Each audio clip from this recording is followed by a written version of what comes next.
Boa tarde a todos. Gostaria de agradecer o convite e agradecer aos organizadores pela oportunidade de estar falando um pouco de vocês sobre o que a gente tem feito nesses últimos anos, envolvendo basicamente essas grandes áreas da ciência, não só a parte de nanotecnologia e engenharia de tecido, mas como que a gente trabalha e a gente consegue coordenar todo esse conhecimento junto. A nanomedicina, ela é um campo novo na sua definição, mas é um campo mais antigo que se a gente começar a imaginar que sempre houve pesquisas em diferentes áreas da nanociência. Ela começou como várias outras áreas da ciência, ela acabou sendo rotulada, e aí, na verdade, a nanociência, ou a nanomedicina hoje, ela tem dois focos principais. Ou ela cuida do homem saudável, ou ela cuida do homem doente. No caso do homem saudável, a nanomedicina, ela tem uma preocupação muito grande em determinar ou desenvolver novos sistemas, novos métodos de diagnóstico, sistemas robóticos de tratamento, enquanto que na área do tratamento da pessoa com alguma patologia, o que a gente busca, na verdade, é o desenvolvimento de nanofármacos, nanomedicamentos, ou ainda a produção de novos órgãos, novos tecidos ou novos sistemas organoides que possam, de alguma forma, interagir nessa patologia. E é esse o foco principal que a nanomedicina cobre. Aqui eu mostro para vocês um timeline rápido do desenvolvimento, na verdade, do Centro de Nanotecnologia, né, na qual a gente trabalha desde 1995, onde nós começamos o trabalho em 1995 trabalhando com a terapia fotodinâmica e o fotoprocesso para o tratamento do câncer de pele, que foi o foco do ambulatório de Ribeirão Preto, que logo depois foi replicado para Brasília. Nós tivemos parceria com a Unifesp aqui em São Paulo, no INPA, e até 2014 nós estávamos com uma parceria no Acre. O foco principal era tratamento de câncer de pele, nos diferentes estágios de evolução da doença. O não melanômico, principalmente, não era atingido, por razões óbvias, mas também o caso do Acre, a gente começou a trabalhar com NIC e com HPV. E aí ainda a gente continua trabalhando em cooperação com o Acre. Depois nós tivemos uma experiência que foi mencionada aqui, que eu fiquei na Escola de Paris, tentando aprender um pouco da engenharia de tecido. E foi graças ao desenvolvimento dessa tecnologia de produção da pele artificial, ou do modelo 3D de pele, porque a gente trabalhava com câncer de pele, que a gente conseguiu desenvolver toda a linha de engenharia de tecido que hoje a gente usa e desenvolve no nosso grupo de pesquisa.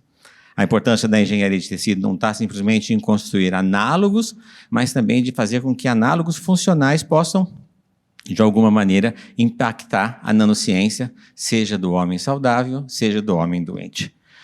Durante essa caminhada toda, a gente ainda acabou passando um pouco pela área da odontologia, pela área da malária, da dengue, da agroindústria, do business, tentando interagir com esses materiais que nós produzimos, que são nanocompósitos que absorvem luz, para esse tipo especial de foco de doença. Foi em 2006, quando a gente estava desenvolvendo um dos sistemas de veiculação que a gente estava trabalhando em Ribeirão, que a gente conseguiu encontrar uma partícula diferenciada, que é um sistema lipídico-proteico, mas que tinha, na verdade, uma porosidade maior e que permeava, de alguma forma, a barreira hematocefálica.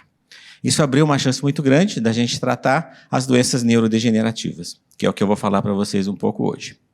Desde então, a gente avançou para as diferentes doenças de Parkinson, Alzheimer, epilepsia e as doenças neurodegenerativas, e mais recentemente a gente acabou dando um input um pouco maior na área de engenharia de tecido, com as impressoras 3D, com a produção dos nanomateriais, scaffolds e liberação de droga controlada. Bom, no meu ponto de vista, eu acho que a gente consegue uma combinação perfeita se a gente mistura a engenharia de tecido, o fotoprocesso e a nanotecnologia. Existe uma área de interface entre essas três ciências extremamente grandes. São três ciências de fronteira, são três ciências que precisam ainda muito serem estudadas e podem impactar de maneira substancial a vida do homem, de uma maneira geral, do homem saudável e do homem doente. Por isso que a gente gosta, na verdade, de continuar trabalhando as três vertentes. Por trás de tudo isso, existe, óbvio, um sistema de veiculação e entrega de fármaco, que são os nanodeliveries. Se a gente não consegue desenhar um sistema de veiculação, ou de entrega de medicamentos, ou de regeneração de tecido, que faça a acoplagem perfeita entre o ativo e o fármaco, a gente não consegue, na verdade, ter sucesso no que você está desenvolvendo. O que a gente usa, desde o começo, os sistemas liposomais, que são os mais antigos. Existem hoje vários sistemas e processos desenvolvidos com o sistema liposomal no mercado. Tem os dendrímeros, as nanopartículas poliméricas, as nanoemulsões, os sistemas lipídicos proteicos poliméricos têm sido desenvolvendo nos últimos 5 anos e eles são interessantes porque eles têm uma interação diferenciada. Na verdade, eles misturam uma parte lipídica, uma parte emulsionada e uma parte proteica. Então, a gente consegue imaginar que isso no sistema biológico tem uma interação diferenciada. Tem as nanoesferas e a gente pode associar a todos esses sistemas os nanocompósitos magnéticos, que fazem com que você dobre a opção de tratamento, a opção de veiculação dos seus ativos. Cláudio, mas por que eu vou usar um nanocompósito magnético? Porque a gente sabe que hoje, e já há muito tempo, o campo magnético pode ser utilizado para veiculação direcionada ou mesmo para induzir hipertermia controlada, aumento de temperatura e uma série de respostas para diagnóstico e detecção em sensores. Então, associar, no caso, essas partículas magnéticas a esses sistemas de veiculação clássico é como se você dobrasse a opção de trabalho. É fácil? Não. Nunca é fácil você conseguir garantir a eficácia e a eficiência no processo de produção de um nanocompósito ou de um nanodelivery, para qualquer que seja o seu ativo. Mas você consegue uma versatilidade muito maior nisso. E é óbvio que esses sistemas de veiculação hoje podem ser e são funcionalizados para pH, para ação da luz, do campo magnético, do calor, do ultrassom, com anticorpos monoclonais, com outros sinalizadores, com aptâmeros, com proteínas, com uma série de coisas. Então, a versatilidade que a gente ganha na aplicação dos nanocompósitos magnéticos, ou dos nanocompósitos de uma maneira geral, ou dos sistemas de veiculação, é extremamente grande. E isso faz com que essa área seja tão interessante e que, nos últimos anos, tem crescido exponencialmente o nível de publicação e pesquisas nessa área. Bom, e como entra nessa história toda o fotoprocesso, Cláudio? É óbvio que eu venho da escola onde eu aprendi basicamente tudo isso, que foi aprendendo a fazer terapia fotodinâmica, o fotoprocesso, onde a gente tinha um composto que absorvia a luz, essa luz era absorvida, produzia estados excitados daquelas moléculas, que na sua essência são pigmentos que absorvem luz num determinado comprimento de onda, e aí elas produzem, depois de toda uma sequência de transferência de energia, produção de estados tripletos, produzem radicais livres, de forma controlada. Esses radicais livres é que, produzidos por ativação da luz visível, vão levar a uma resposta biológica. No caso específico da PDT, ou da terapia fotodinâmica, a gente quer matar aquela célula. E é isso que a gente faz quando a gente está tratando câncer de pele, é isso que a gente faz quando a gente está tratando glioblastoma, quando você está tratando uma endometriose ou quando está tratando um HPV.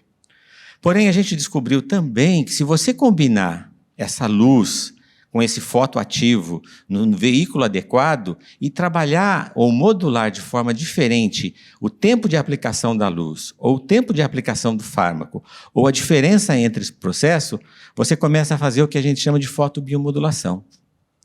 Você ativa toda uma caspase ou toda uma cascata de eventos mitocondrial, produção de óxido nítrico, que é um sinalizador, e consegue, de alguma forma, modular a resposta celular. Então, entre a terapia fotodinâmica, o fotoprocesso, e a fotobiomodulação, existe uma linha muito tênue de ajuste de condições, de ajuste de dose de luz, de ajuste de condição de aplicação. E isso abre, novamente, duplica a possibilidade de aplicação. Enquanto que, no caso da PDT, esse é o exemplo do tratamento clínico que foram feitos em todos os ambulatórios. Você tem que fazer uma aplicação da lesão, fazer uma análise histológica da lesão antes, depois você faz a aplicação, você protege aquela região que recebeu aquele creme contendo o seu nanomaterial, e aí você faz a aplicação de luz, tá certo? A gente percebe que evoluiu muito esse protocolo, tanto que desde 2005 ele é feito no regime ambulatorial. Esse paciente vem até o ambulatório, recebe o medicamento, a gente faz uma oclusão para evitar que essa região fique exposta à luz, enquanto o produto é metabolizado e é incorporado à célula doente, e aí você faz um tratamento com luz, quase sempre uma luz na região do vermelho ou na região final do espectro eletromagnético, que é a chamada janela terapêutica, e aí vai desencadear toda essa resposta na fase escura. O legal da fotobiologia aplicada para tratamento do câncer é que você tem uma fase luminosa, que é curta, nós estamos falando aí de 5 a 10 minutos, e depois você tem uma fase escura, que é a produção desses radicais, a resposta biológica que vai levar à morte daquela célula. É assim que funciona o fotoprocesso focado para a destruição das células neoplásicas. Enquanto que, na fotobiomodulação, a gente já usa a fotobiomodulação já faz muito tempo para tratamento de artrite, artrose, redução na coluna, para redução de processos inflamatórios, no caso de doenças degenerativas, que é o que a gente faz, ou ainda para cicatrização e problemas cutâneos. Então, entre a luz que mata e a luz que modula a resposta de regeneração ou cura daquele tecido, existe, na verdade, alguns ajustes que precisam ser feitos. Bom, essa janela que a gente chama de luz útil é chamada janela terapêutica, por razões óbvias. A gente, apesar de ter vários pigmentos e compostos que absorvem em todo o espectro visível, existe uma janela pequena entre 400 e 800 nanômetros, mais especificamente entre 600 e 800, que é a chamada janela terapêutica. Porque essa faixa ela não é escolhida ao acaso. Se a gente lembrar que a hemoglobina do sangue apresenta uma absorção, é um pigmento que absorve em 540, e você está administrando um pigmento que também vai competir com a mesma, pela intensidade de luz, você evita qualquer coisa que absorva abaixo de 600. Acima de 800, a gente tem a absorção da água que produz calor. A hipertermia que eu falei para vocês, produzida pelo nanocompósito, pela radiação infravermelha, ela não é, na verdade, um processo que envolve uma produção de calor descontrolada, tá certo? Por isso que você precisa do nanocompósito magnético que vai vibrar e vai produzir uma hipertermia controlada. No caso, a gente evita o infravermelho de uma maneira geral, como um todo, para evitar, na verdade, o problema de propagação de calor e aí uma expressão de proteínas de proteção que vai atrapalhar no processo de cura. Mesmo assim, entre 600 e 800 nanômetros, existe uma família enorme de pigmentos naturais e sintéticos que podem ser utilizados, que podem ser isolados em quantidade necessária para serem úteis num tratamento, tá certo? Evitando, no caso, os outros tipos de pigmento. Bom, nessa caminhada toda, eu gostaria de focar hoje para vocês um pouco sobre o que a gente faz a nível de doenças neurodegenerativas. Como eu disse para vocês, em 2006 a gente descobriu essa partícula em especial, lipídica, proteica e polimérica, que de alguma forma conseguia permear a barreira hematocefálica. A barreira hematocefálica ela é um pouco diferente das outras barreiras celulares. Ela é extremamente fechada pela tight junction e tem um controle específico do que entra e o que sai do cérebro. É óbvio e é ótimo que isso aconteça, porque é realmente ali que está a nossa máquina de controle central. Mas, de alguma maneira, essa partícula, mesmo numa escala pequena, ela sinaliza a abertura. Não basta ser nano para penetrar a barreira hematocefálica. É necessário que ela sinalize canais específicos de abertura. Quando a gente percebeu isso, nos estudos em especial de Parkinson em modelo animal, a gente percebeu, na verdade, que o sistema proteico tinha uma importância fundamental na sinalização de canais específicos que permitiam à droga, agora sim, cruzar essa barreira hematocefálica e se alocar em locais específicos dentro do cérebro. Então, aí você poderia tratar, no caso, Parkinson, nós estamos estudando ainda para Alzheimer, a epilepsia, quando fica no hipocampo, ou, mais especificamente, quando você tem um GBM, que é um glioblastoma, que é um foco de pesquisa que a gente tem avançado bastante, que é um tumor extremamente agressivo, com uma expectativa de vida extremamente reduzida, que merece uma atenção, uma vez que a gente sabe que não existe muita opção para os problemas de glioblastoma ainda hoje. Então, nós trabalhamos durante um tempo desenvolvendo sistemas de entrega inteligentes. Então, esse é um tipo de trabalho que a gente fez em colaboração com um pós-doc nosso, que tinha uma rodamina, que tinha uma biotina, que tinha, na verdade, uma vertiporfirina e um quimioterápico. Veja, a gente conseguiu colocar tudo isso numa única partícula. Então, ela tinha, na verdade, um marcador que podia ser utilizado para diagnóstico, tá certo? Ela tinha uma biotina que sinalizava a afinidade pela célula com câncer, em especial a célula de glioblastoma. Ela tinha uma rodamina que permitia você mapear o tamanho daquela lesão daquele câncer na cabeça, tá certo? Porque a gente sabe que precisava reduzir aquele câncer ou fazer a remoção cirúrgica daquele campo. E ainda você tinha um TMZ, que é a temozolomida, que é um quimioterápico utilizado para o tratamento de glioblastoma. Essa partícula realmente ela mostrou inteiramente interessante para esse tratamento. Porque qual que é a ideia nossa para o tratamento de glioblastoma envolvendo, no caso, a fotoprocesso como um todo? A ideia nossa é, na verdade, a gente fazer esse tratamento em campo aberto. Então, a gente desenvolve uma nanopartícula, tá certo? Que contém, na verdade, essas características, ela carrega o quimioterápico, ela carrega o fotoativo, que vai fazer o delineamento da lesão no cérebro, mas ela começa a ser administrada um pouco antes, algumas semanas, de 2 a 3 semanas antes da intervenção cirúrgica. Vale lembrar que o paciente com glioblastoma dificilmente consegue evitar uma remoção cirúrgica, pelo menos uma remoção cirúrgica daquela massa tumoral. O grande problema do glioblastoma é que entre a primeira cirurgia e o próximo tratamento, a intervenção ou o tratamento com quimioterapia, o glioblastoma recidiva, e recidiva de forma extremamente agressiva, levando quase sempre o paciente a ter que fazer uma terceira cirurgia ou uma outra tratamento com químio. E aí ele recidiva ainda mais. Então, qual que é a nossa ideia?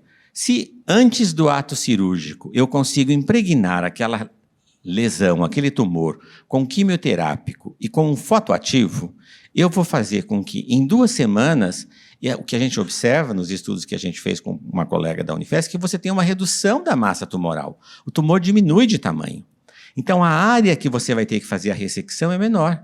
Consequentemente, o comprometimento ou o perigo de comprometer alguma função cerebral reduz um pouco substancial. Quando você vai fazer essa remoção cirúrgica, você pode usar essa partícula que fluoresce, que emite luz, para tentar remover a área tumoral que foi realmente impregnada com aquele material. Além do que, naquela região tumoral, você deixou durante algum tempo, 2 semanas antes, e vai continuar aplicando depois, um quimioterápico, a TMZ.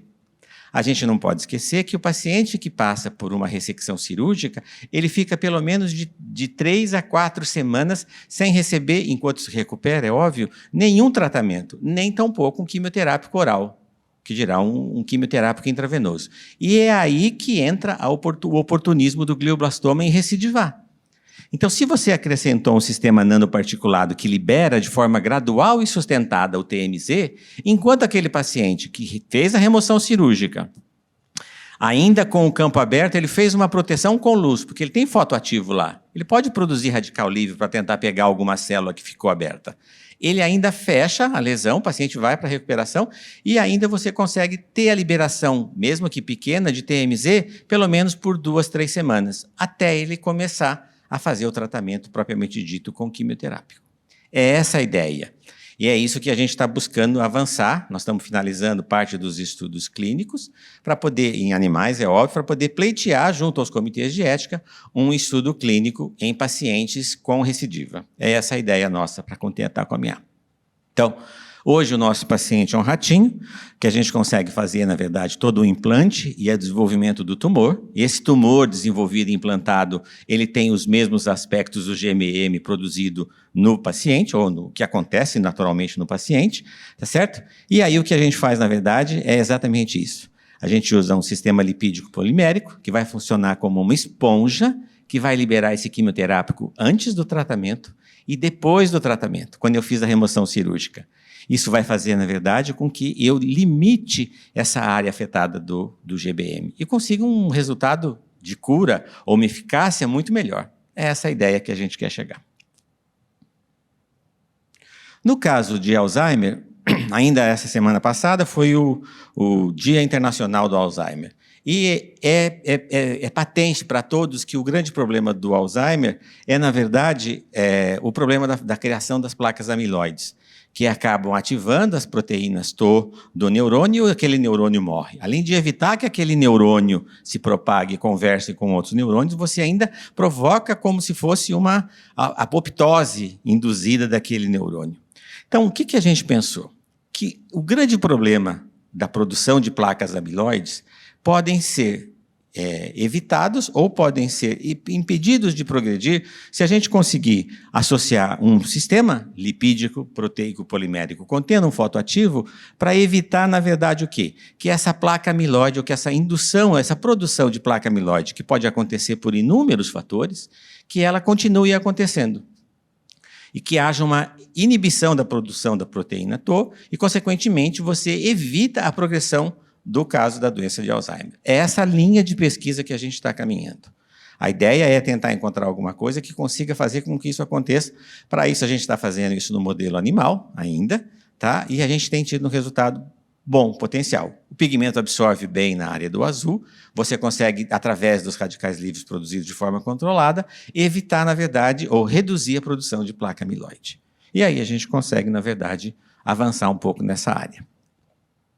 Nesse estudo que a gente fez aqui, a gente percebe que esses fotoquimioterápicos veiculados da maneira correta, gente, eles acabam ficando sempre numa localização perinuclear. Aqui a gente marca com DAP o núcleo, e aí esse ponto vermelhinho é a fluorescência do nosso ativo.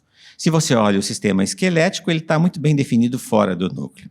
Quando a gente escolhe um fotoativo para administrar, seja de forma sistêmica ou tópica, ou mesmo para fotomodulação, a gente precisa saber exatamente aonde ele vai se localizar. E o núcleo é o pior dos lugares que ele pode localizar, mesmo numa célula neoplásica.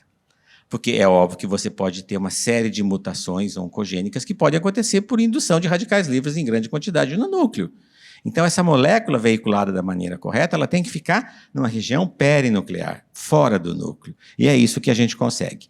Nesse estudo aqui, onde a gente fez o trabalho para Parkinson, a gente percebeu que, na verdade, você conseguia colocar no estriato e no hipocampus exatamente as regiões afetadas pelo Parkinson.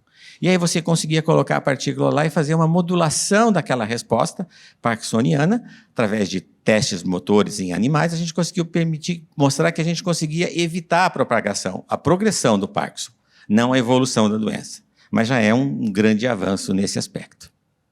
Bom, é óbvio que o sistema de doenças neurodegenerativas é um campo aberto para que a gente continue por muito tempo. Mas, além disso, a gente sabe também que a combinação de fotoativos com sistemas de veiculação podem atuar de uma maneira mais geral na área de regeneração tecidual.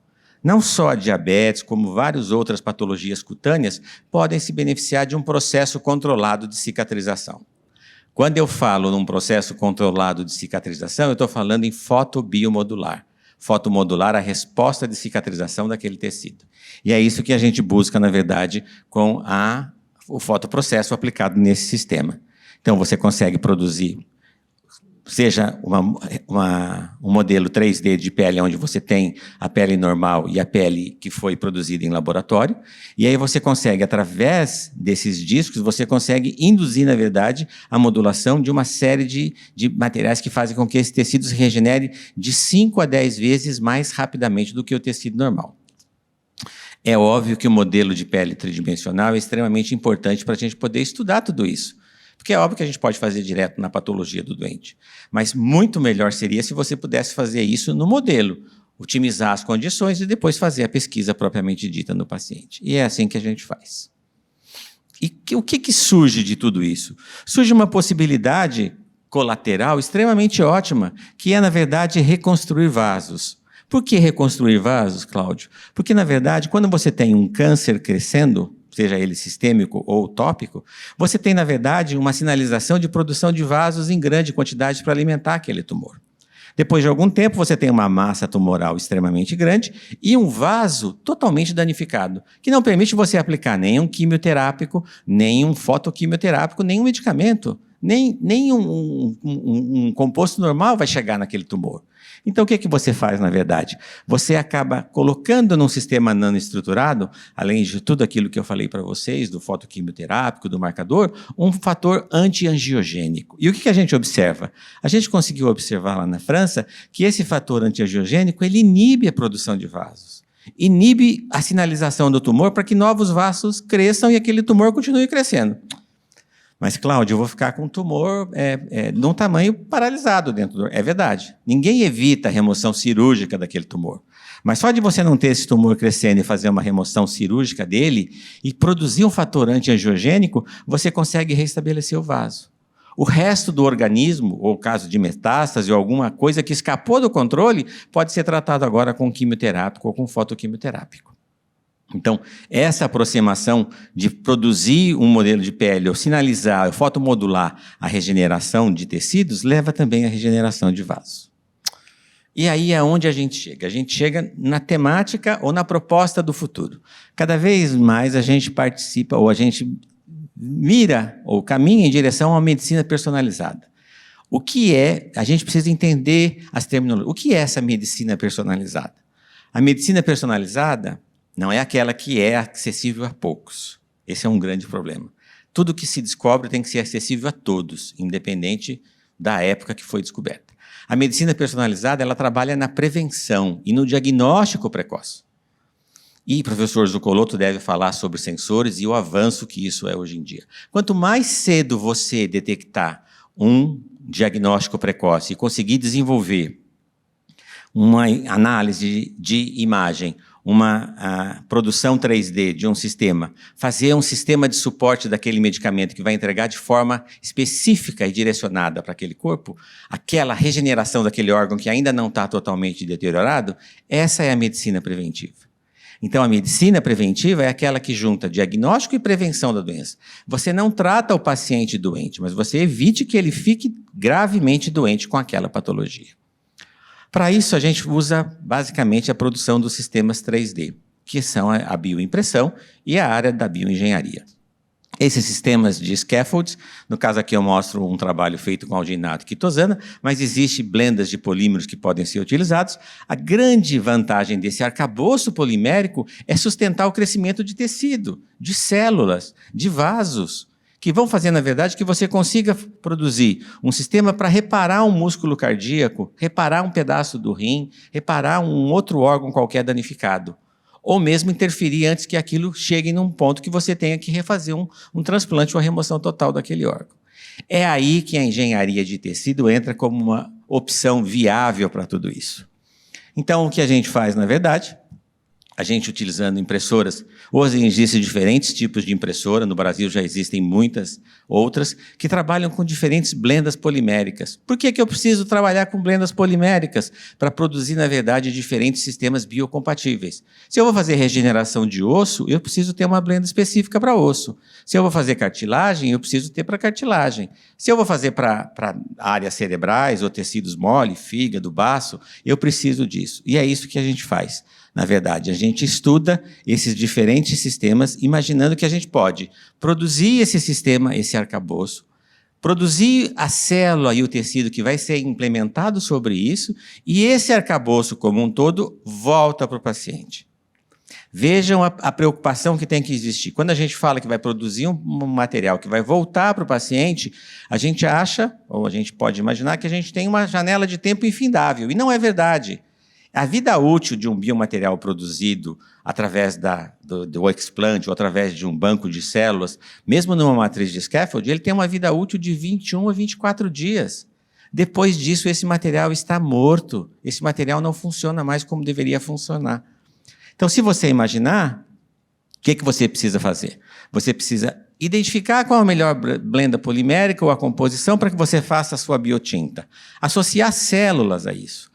Misturar isso daqui, com esses polímeros e células, você precisa ter um reator ou um bioreator que produz quantidades grandes de células, trilhões e trilhões de células, para serem juntadas e poderem metabolizadas numa biotinta, que vai ser extrusada no modelo 3D, que vai ser o órgão ou o modelo que você vai usar para tratar aquela patologia.